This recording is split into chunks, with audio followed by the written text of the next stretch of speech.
Ladies and gentlemen, this is Joe's Classic Video Games back with another cool guitar amp repair video for you this evening. Now, we're way off in the weeds here, but normally on this channel we do arcade game, pinball machine, or jukebox repair videos. But on the weekends like today, you should be viewing this on a beautiful Sunday. I've been doing a few videos of radios and clocks and things like that I'm interested in. I call it amateur repair time. And the last couple videos I've done on a guitar that wasn't working. And then last time we looked at this old crate amplifier. That's the frame of it there. That had a little problem. So if you didn't see that video, you might want to check it out. Basically, the issue is the guitar amp has no chorus. The chorus doesn't work on it. And we looked over the schematics, and we think we've got it narrowed down. Well, I've got my chip in. So we're going to see if we can fix it finally on this video. And if we get it working right, I'm going to see if I can fix the speaker grill cloth. So we'll see if we can do that too. So I'm going to very quickly go back through the schematics to show you what we think the problem is. But if you watch the previous video, you'll see a more detailed view of the schematics. Now, if you're only interested in the arcade game, pinball machine, or jukebox videos, we'll see you back here Tuesday. So see you then. But the rest of you, if you're interested in trying to see if this thing ends up working, stay tuned. So here are the schematics. This amp is a GX30M guitar amp, and it is made by Crate. It's a little bit older one. Is made in the United States, probably in the late 80s. Well, sometimes in the 80s, I would guess. You might be able to tell by the serial number, but I don't. Tony did the sound test. Tony, the chorus stopped working eventually, buddy.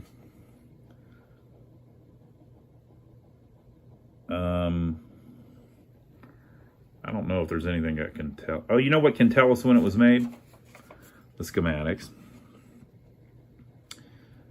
So the original schematics were made in '93, and they were revised up to '97. So this would be sometime in the '90s, likely.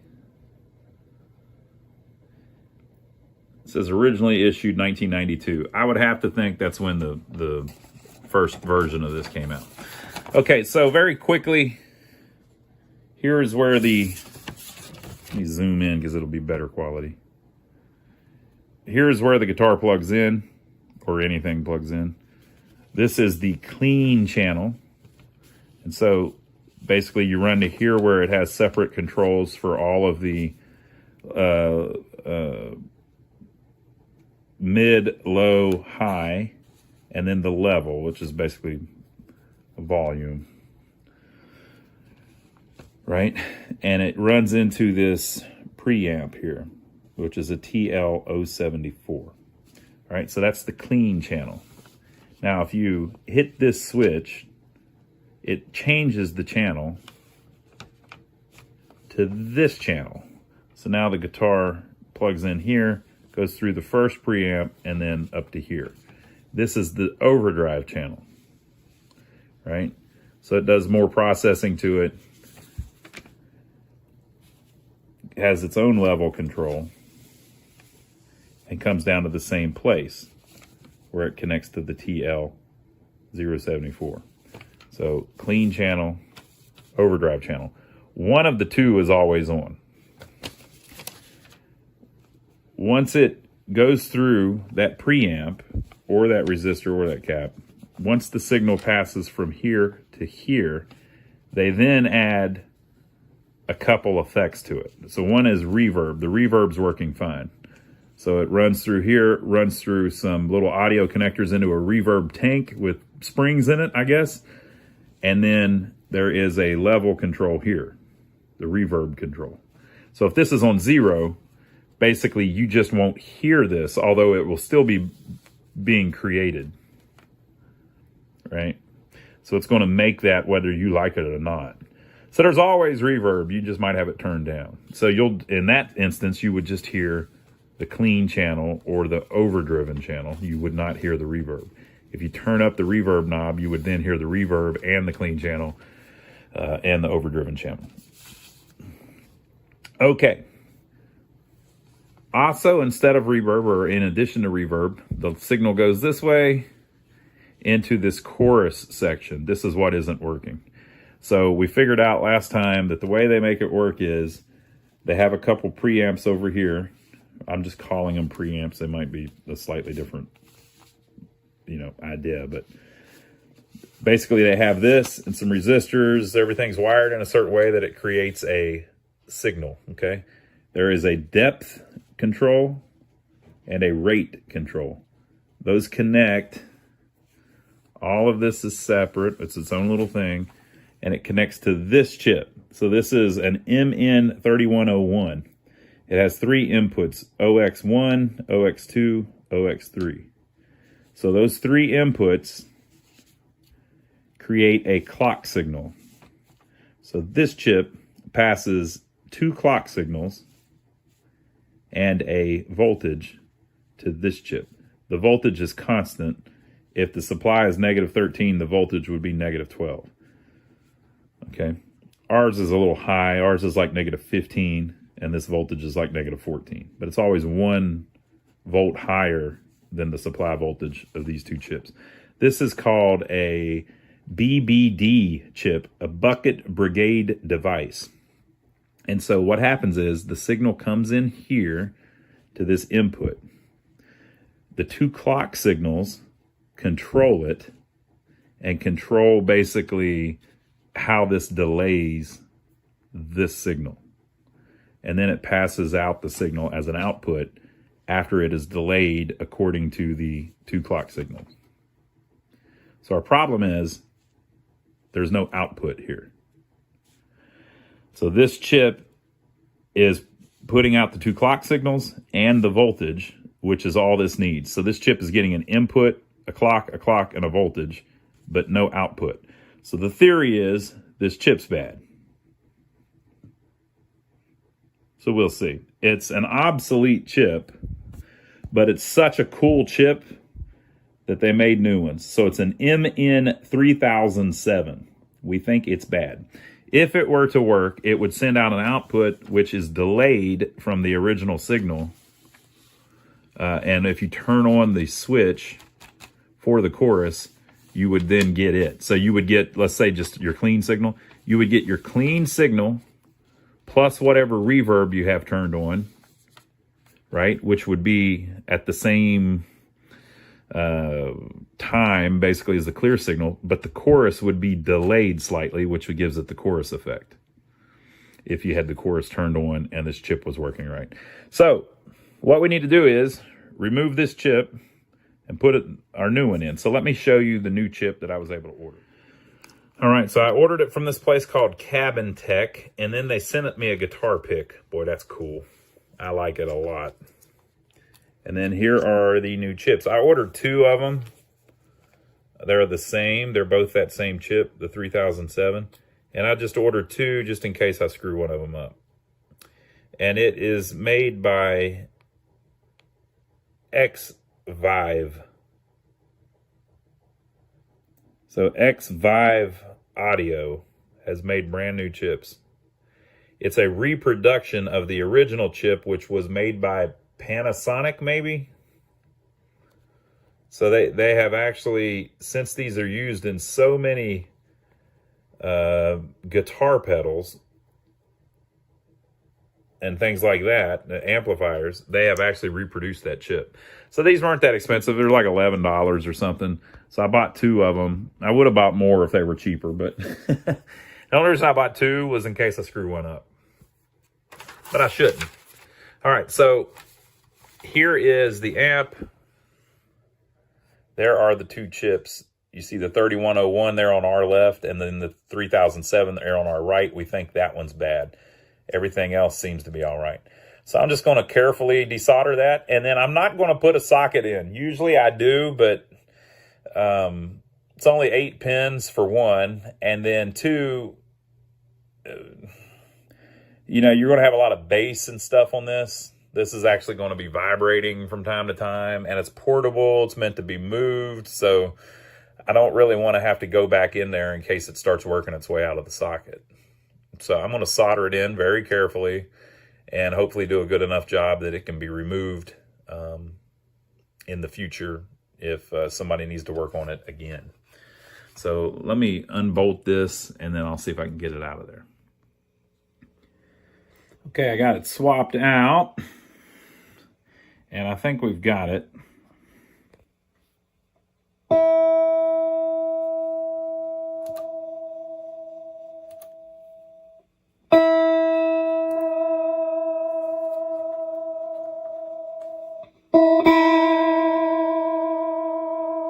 Woo! So this is the rate.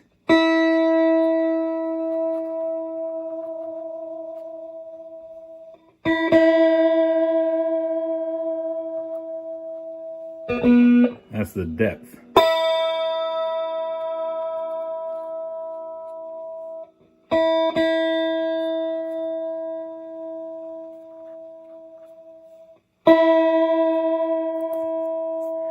All right, so I think that fixed it.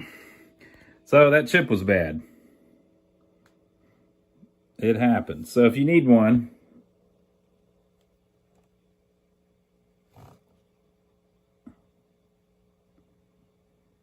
X-Vive Audio.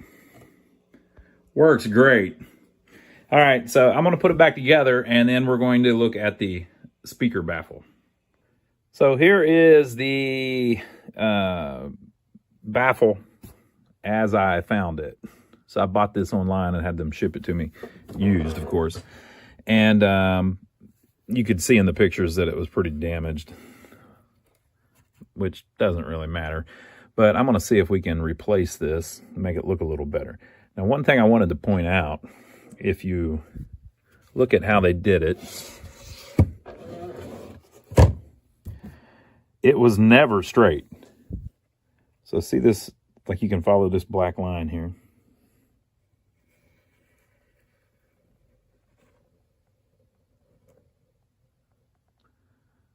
I guess that's it up there.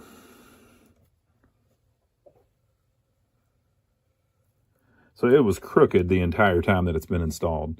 The side is pretty straight, but it's not perfectly straight either.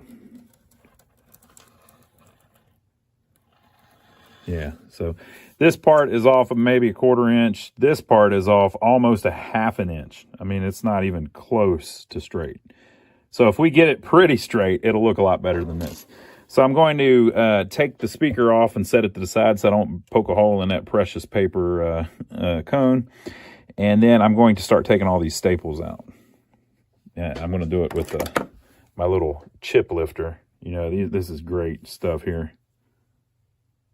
This is a Weehaw from Germany. Look at it. Doesn't that look like the perfect thing to remove staples with? I'll bet it's going to go quick. So we're going to take all the old off. All right, so I was able to get it off. This is actually where the little crate logo goes on the front, right? And so you can actually get tons of speaker cloth. They make, and this is pretty good stuff. It's pretty stiff. So they make reproduction speaker cloth. All kinds of it. It's almost, it kind of feels like a scrubbing pad or something, right? This was a little cheaper. This was like, this is almost like that stuff that like picnic chairs are made out of, like the chairs you put out in your yard or whatever are made out of. This stuff's a little thicker. This pattern is a copy of one of Fender's patterns. So everybody wants their guitar to look like that, so they make this stuff by the boatload. I ordered this from Parts Express, and it's cheap. This whole thing was like $10 or something, right? So, and you just get it in this size. We're only going to use a little bit of it. And then I'll have a bunch left over. I might end up having to put it on some radios or something. I've got a bunch of radios with the grill cloth all screwed up, so on some of those it'd probably look good. But and on the Fender amp, at least, the yellow line goes left to right. So I'm going to, instead of up and down. So I'm going to unroll it a little bit. We'll lay the baffle on it and figure out how we want to cut it. Okay, so I have cut it out. Little Dave Coulier reference for you there.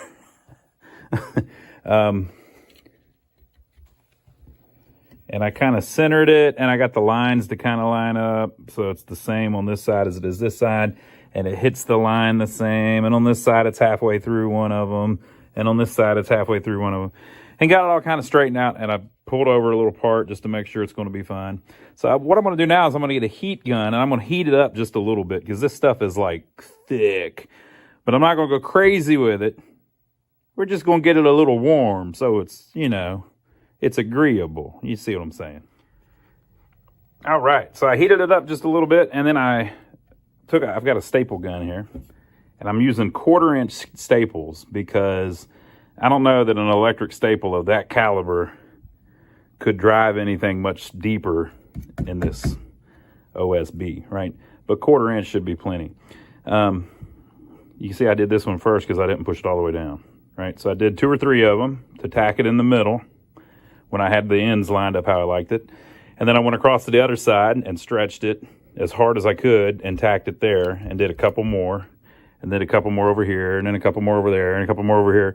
And as I went, I was stretching it towards the end, right? And so I've ended up where the line along the end is still straight, or reasonably straight. And so now I'm going to start in the middle on the side and do the exact same thing and try to make sure that I keep these, I try not to distort these lines too much. You know, you want it to roll over exactly along a line if you can help it, so that it's not all wavy looking. All right, so I got the staples in all the way around the edge, and on the corner, you just cut it straight this way and straight that way, and then cut a little 45, and then try to hold it with the staples. I got it a little too far away there, but you can put a little staple in each end too. Remember, all this is hid inside of the thing. So you would cut like right there and right there, and then trim down what you've got left. All right, so I was very carefully able to find the original hole that the little logo was on, and poked a little hole in it, lined it up, screwed that one in, and it made that one line up. So, what do you think? Pretty good, huh? Okay, so now we got to put this on it.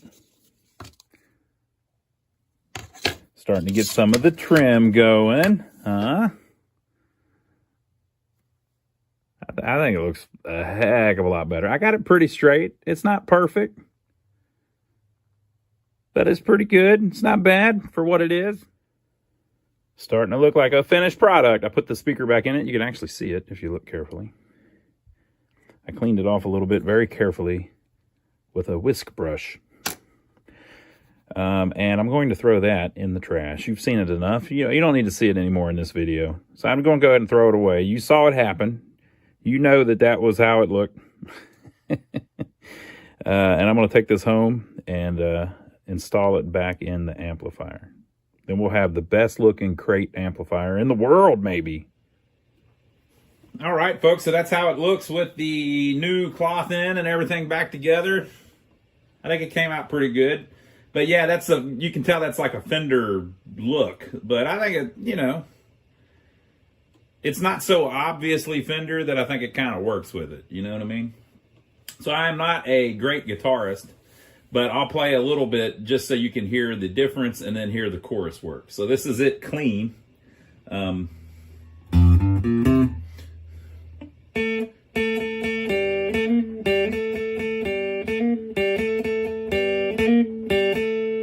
And you can change all of the, you know, we can turn it way up. Piss off the neighbors.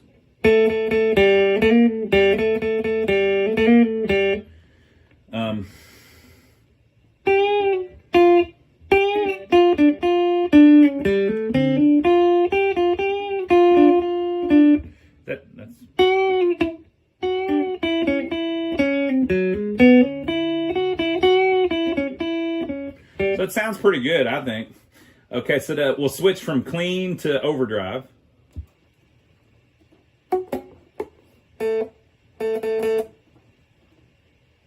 Got it turned down. Whoa! Whoa!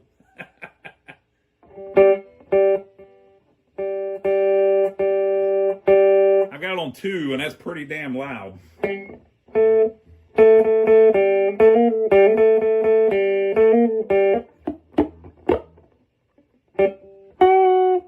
don't know if I should play that. I mean, let's try it with let's change the shape a little bit.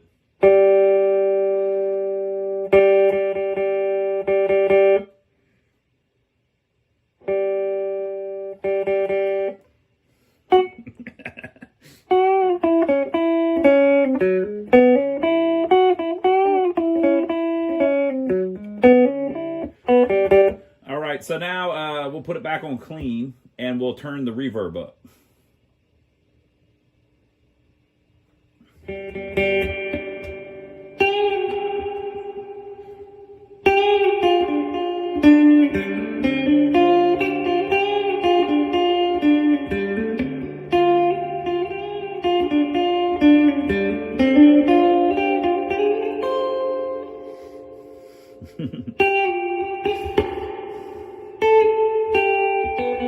Okay, now we'll put it on overdrive with the reverb up.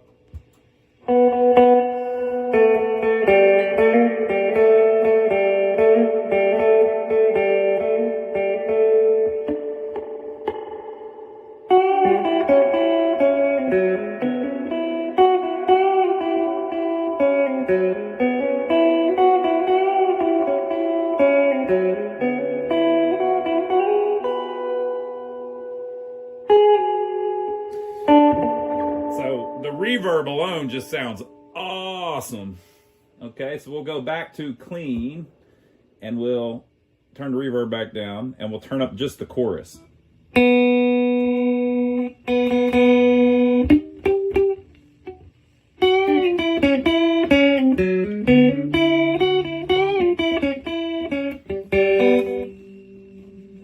If you turn the rate up, it makes it sound kind of weird, because it's just going too fast. It would help if I remember what key that's in.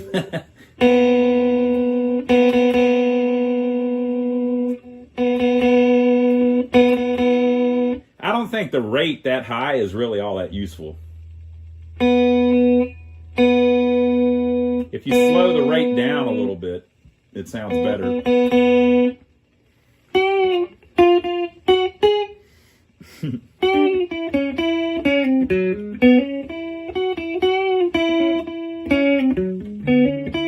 Okay, so then with the, you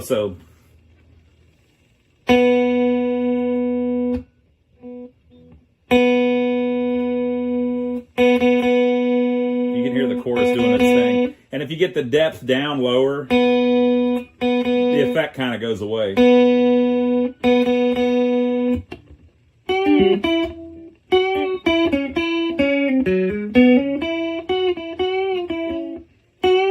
You're supposed to bend that farther. It should go up like a whole note.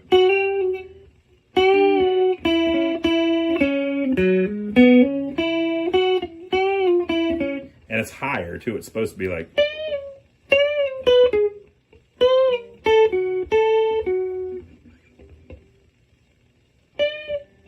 Where the hell is it?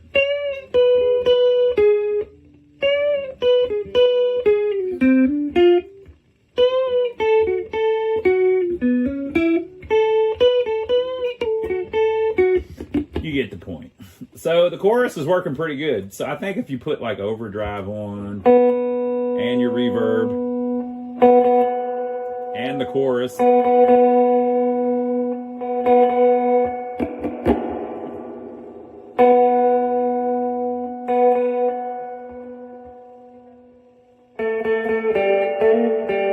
and you've messed with your tone a little bit on your guitar.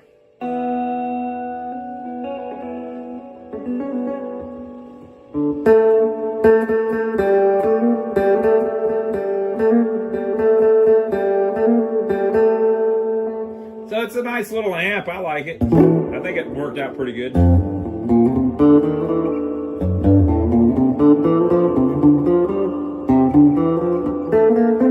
I can't remember how to play some of these old songs, though.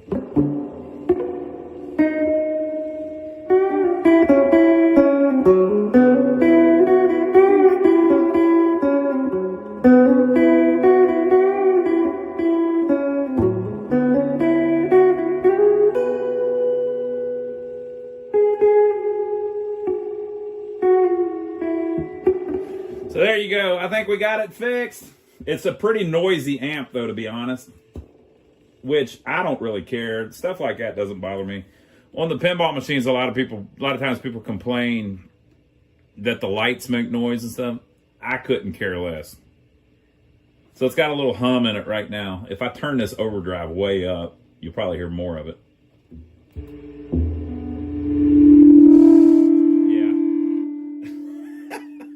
I guess that's normal, though. But even with it clean, I mean, it's pretty noisy.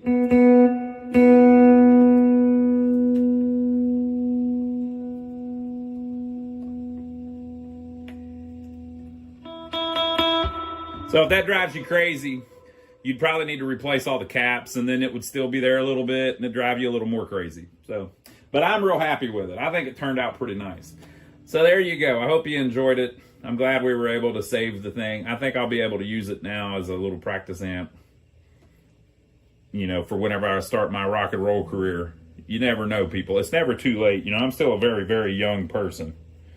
So who knows? You may see me on the cover of Country Music Today or something. So leave your comments down below. Did you used to have one of these beautiful Crate GX30Ms? That little chip that we replaced ended up doing the trick. And besides that, everything was good. So if you've got one of these, it probably still works just fine. I like it. And I got, like I said, I got the speaker cloth from Parts Express, and I think it's pretty quality stuff. It's pretty tight. I didn't get it like super tight. I heard people online saying that if you really get it super, super tight, which takes a lot of effort anyway, that sometimes it'll rattle whenever you play.